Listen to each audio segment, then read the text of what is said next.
Hello అందరికీ ఎలా ఉన్నారు అందరూ? నేనైతే చాలా బాగున్నా. కానీ నా కొడుకు మీదే అందరి కళ్ళు పడుతున్నాయి.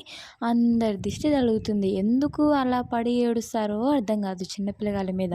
ఫర్ సపోజ్ మనం ఎవరికైనా నచ్చమంటే మన పిల్లలు కూడా నచ్చరు వాళ్ళకి. వాళ్ళ మీద ప్రేమ ఉన్నట్టు యాక్ట్ చేస్తారు అంతే. అది నమ్మి మన పిల్లగాళ్ళని వాళ్ళకి ఇచ్చినాం అనుకో ఆడిపియడానికి, వాళ్ళు తప్పకుండా ఏడుస్తారు. మనం లేనప్పుడు గిచ్చుతారు, కొడతారు. ఇవన్నీ నేను అనుభవించే ఉన్నా అండి.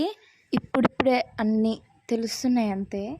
నేను నా మొగుడు బతుకున్నంత కాలం నీ దగ్గర రూపాయి చెయ్యి జాతి అస్సలు అడగం. వాడికి పెట్టమని అడగం, చేయమని అడగం. అది వాడికి అవసరం కూడా లేదు. నువ్వు పెట్టినా పెట్టకపోయినా వాడికి వెళ్తుంది. వాడు తింటూనే ఉంటాడు, పెరిగేది పెరుగుతూనే ఉంటాడు. నేను పెడితేనే వెళ్తుంది వాళ్ళకి అన్న పొగరు తగ్గించుకో ఫస్ట్.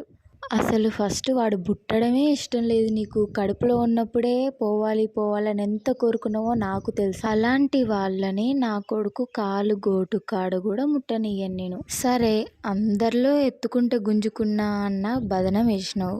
సరే, ఎత్తుకుంటే గుంజుకోవడేందో ఇప్పటి నుంచి చూపిస్తాను నేను నీకు. ప్రతి ఇంట్లో ప్రతి కోడలికి ఉండేది ఇదే. పిల్లగాళ్ళని ఎత్తుకుంటే గుంజుకుంది అన్న బదనం ఖచ్చితంగా వస్తుంది. ఎక్కడో ఒక చోట వస్తుంది. వాళ్ళు ఫస్టే ప్రిపేర్ అయి ఉంటారనమాట. వాళ్ళు పుట్టంగానే ఇట్లా బ్లేమ్ చేయాలి, ఇట్లా చేయాలని ఫస్టే ప్రిపేర్ అయి ఉంటారనమాట. ఆ ప్లాన్ నాకు ముందే తెలుసు. కాకపోతే నాకు లేట్గా జరిగింది. నేను తొందరగా అనుకున్నా, కాకపోతే నాకు లేట్గా జరిగింది అంతే. ఇంకో విషయం, మనం మన పిల్లగాళ్ళని కోపం వచ్చి తిట్టుకున్నా వాళ్ళని తిట్టినామనే చెప్పుకుంటారు బజార్లో. వాళ్ళందరూ అది నమ్మి మన దగ్గరకు వచ్చి మనల్ని తిడతారనమాట. అయ్యో, ఎందుకు మీ పిల్లగాడ మీద పెట్టి ఆమెను ఎందుకు తిడుతున్నావు అని అంటారు. ఎందుకంటే నిజాలు ఎవరికి తెలియదు కదా. మన పుట్టినింట్లో ఎంత పెద్ద ఫంక్షన్ చేసినా వాడికి ఏం పెట్టలేదు, ఏం చేయలేదు అన్న కాడికే వస్తుంది.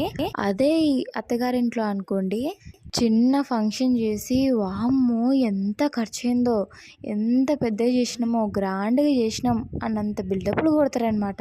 సో నేను ఫైనల్గా చెప్పొచ్చేది ఏంటి అంటే, మనం ఎవరికైతే నచ్చమో మన పిల్లగాళ్ళని మాత్రం వాళ్ళకి ఇవ్వకండి. పైన ఏదో నటిస్తారు అంతే. ఎందుకంటే మన పిల్లగాళ్ళు కూడా నచ్చరు కాబట్టి.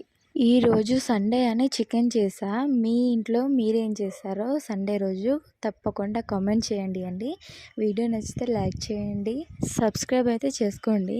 ఈ శారీ నేను మీషోలో తీసుకున్నా అండి. నాకు 399 పడింది. పట్టు శారీ అనమాట.